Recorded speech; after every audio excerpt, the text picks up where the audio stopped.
Now, there are some more things we want to explore about this town. This is probably a good time to tell you that the Cartwright interests have just begun building a new bank in Grover's Corners. Had to go to Vermont for the marble, sorry to say.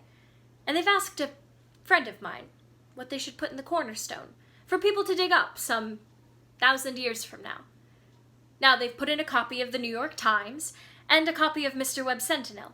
And this is kind of interesting to us because some scientific fellas have found a way of painting all of that reading matter with a glue, a silicate glue that'll keep for 1,000 or 2,000 years.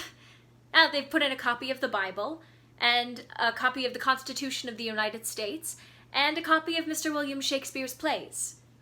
So what do you say, folks? What do you think? You know, Babylon once had 2 million people in it, and all we know about them are the names of kings and copies of wheat contracts and contracts for the sales of slaves. And yet every night, those families sat down to supper, and the father came home from his work, and smoke went up the chimney. Same as here. And even in Greece and Rome, all we know about the real life of the people is what we can piece together out of joking poems and comedies written for theater back then.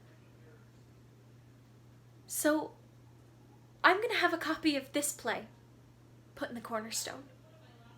And people 1,000 years from now will know a few simple facts about us. So, people 1,000 years from now, this is the way we were. In the provinces north of New York at the turn of the 20th century, this is the way we were. In our growing up, and in our marrying, and in our living, and in our dying.